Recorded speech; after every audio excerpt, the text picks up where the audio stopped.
pelanggaran HAM ya gugat di pengadilan. Pengadilan mana? Baik, saya lanjutkan. Pengadilan ekonomi. HAM. Pengadilan HAM. Ya, lanjut. Baik, saya lanjutkan. Pra peradilan itu merupakan pengawasan terhadap upaya paksa yang dilakukan oleh penyidik maupun penuntut umum. Betul. Seumpama terjadi salah tangkap, bukankah itu melakukan pelanggaran HAM terhadap seseorang? Iya. Masuk pelanggaran HAM. Kalau masuk pelanggaran HAM, itu PH mesti nuntutnya di pengadilan HAM dengan tuntutan ganti rugi. Kalau misalnya masalah salah tangkap itu, untuk membuktikan bahwa itu salah tangkap, itu mesti satu fokus saja, itu masuk dalam ranah pra peradilan. Baik, coba saya ingin memperjelas pertanyaan saya, Ali ya. Menurut Amdi Hamzah 1986.210, pra peradilan merupakan tempat mengadukan pelanggaran hak asasi manusia. Ini menurut Andi Hamzah, kan begitu ya. Yang memang pada kenyataannya penyusunan KUHP banyak disemangati dan merujuk pada hukum internasional yang telah menjadi international customary law. Ya. Mohon diterangkan. Jadi pendapat dari Profesor Andi Hamzah tadi itu belum termasuk apa yang dilegalize oleh pengadilan atau oleh undang-undang yang lain. Jadi belum ada contoh kasusnya yang sudah jadi jurisprudensi.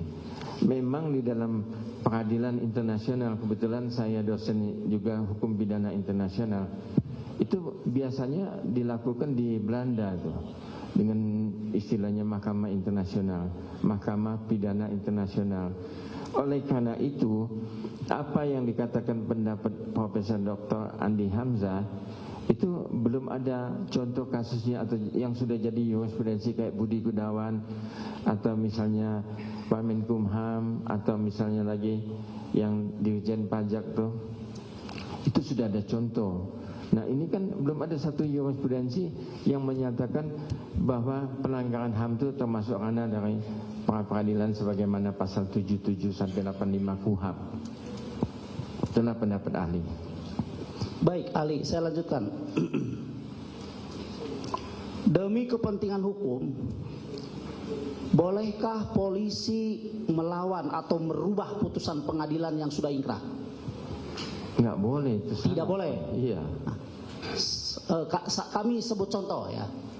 Di dalam putusan Pengadilan Negeri Cirebon tahun 2017, seperti yang tadi rekan kami sampaikan, daftar DPO salah satu diantaranya adalah Peggy alias Perong, tinggi badan 160, ya, rambut keriting, kulit hitam, beralamat di Banjarwangunan, Kecamatan Mundu. Yang ditangkap adalah Peggy Setiawan, ya, tinggi 160, katakanlah begitu karena standar Indonesia ya, rambut lurus, alamat Kepompongan, Kecamatan Talun. Nah, artinya dalam hal ini polisi merubah daftar DPO. Pertanyaan aja. Ya, apakah itu boleh dilakukan oleh polisi? Tidak boleh. Tidak boleh. Berarti polisi harus menangkap orang yang berada di daftar DPO sesuai dengan daftar DPO. Ya, terima kasih.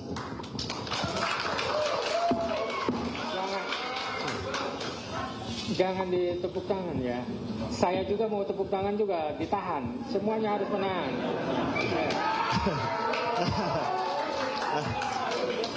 Iya, kalau semuanya tertawa ini kayak lawak kita.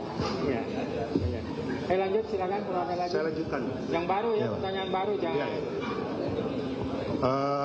Saudara ahli ya, kita berbicara masalah prosedur penangkapan dan penahanan. Yang pertama itu adalah prosedur penangkapan terhadap seseorang yang diduga telah melakukan suatu tindak pidana berupa apa saja. Ya. Dalam proses penangkapan itu berdasarkan pasal 18 ayat 3 KUHP menyatakan bahwa segera setelah penangkapan dilakukan terhadap seseorang yang dijadikan tersangka, saat itu juga harus diberitahukan kepada keluarganya atau penasihat hukumnya. Dan jika hal ini tidak diberitahukan setelah penangkapan, apakah itu melanggar prosedur? Melanggar KUHAP. Melanggar KUHAP ya? Terima kasih Pak. Tadi saya kembalikan lagi ke jawaban Bapak yang menyatakan bahwa seseorang yang dijadikan DPO dalam suatu tindak pidana, kemudian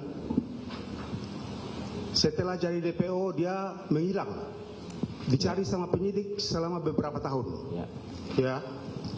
beberapa tahun, kemudian ditangkap. Saudara saksi tadi menyatakan bahwa seseorang yang menjadikan DPO terlebih dahulu harus dipanggil untuk diperiksa sebagai saksi ataupun dikonfirmasi di tingkat penyidikan. Betul. Ya Pak ya.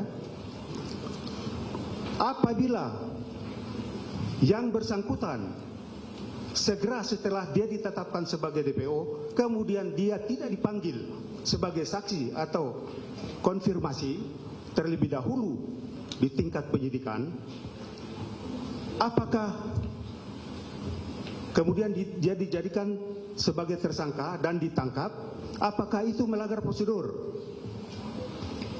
Ya, sebetulnya kalau dipanggil, ditetapkan sebagai tersangka, dipanggil langsung ditahan atau ditangkap, itu menyalahi prosedur.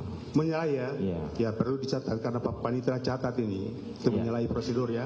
Pokoknya dari awal sampai akhir kita catat. Oke. Cuma yang tepuk tangan aja yang nggak dicatat. Iya. Terima kasih Pak. Ada lagi pertanyaannya yang lain, jangan yang diulang-ulang. Baik, terima kasih Yang Mulia. Saya ucapkan terima kasih kepada Yang Mulia karena Yang Mulia tadi mau tepuk tangan juga ternyata. Alhamdulillah. Terima kasih Yang Mulia. Jangan menyimpulkan. Enggak. Oke, siap. Terima kasih Yang Mulia. Di sini saya mau bertanya pada saksi. Saudara ahli. Orang dijadikan tersangka dalam kasus pembunuhan. Apalagi di kasus pembunuhan berencana 340. Apakah cukup dengan alat bukti yang menggunakan ijazah, KTP, foto, dan keterangan saksi yang sangat diragukan? Menurut saksi bagaimana terhadap tersangka itu? Itu masalah kematian atau pembunuhan itu melanggar hak asasi manusia atau melanggar HAM. Oleh karena itu semestinya penyidik mestinya memenuhi ketentuan sebagaimana pasal 184 KUHAP. Terkait dengan alat bukti yang meragukan tadi. Jadi kalau ada alat bukti yang meragukan, dia mesti lengkapin semua supaya penyidik juga lebih aman, Yang Mulia. Yang menilai yang meragukan itu siapa? Yang bisa menilai itu nanti sampai ke pengadilan. Kan misalnya dalam majelis kalau sudah dikasih register kasus pidananya. Kalau di pra-peradilan bolehkah hakim pra-peradilan ini alat buktinya meragukan, ini sah, boleh nggak? Itu bukan ranah pra-peradilan. Kalau untuk menilai alat bukti bukan ranah pra-peradilan Oke, lanjut. Jadi saksi gini loh saksi. Saya sebenarnya saudara ahli. Saya ahli saja digini ahli. Saya mau bertanya pada ahli ini kan mentersangkakan orang loh. Maksud saya dalam hal ini, apakah memang bukan wewenangnya sidang pra-peradilan? Jadi gini loh, maksud saya, ini kan alat buktinya sangat lemah, kualitasnya nggak ada. Kalau begini terus bagaimana kepastian hukum terhadap di Indonesia ini? Ada kasus pembunuhan, ya ambil aja ijazahnya, ambil KTP, cari saksi, kan gitu loh. Menurut saya Mohon izin yang mulia, saya tambahkan sedikit. Jadi maksud saya, apakah alat bukti? Nah, berarti masih diragukan kan? Iya. Wewenangnya pra peradilan kan? Betul itu. Nah, berarti alat bukti. Nah, berarti masih diragukan kan? Iya. Wewenangnya pra peradilan kan? Betul itu. Nah, berarti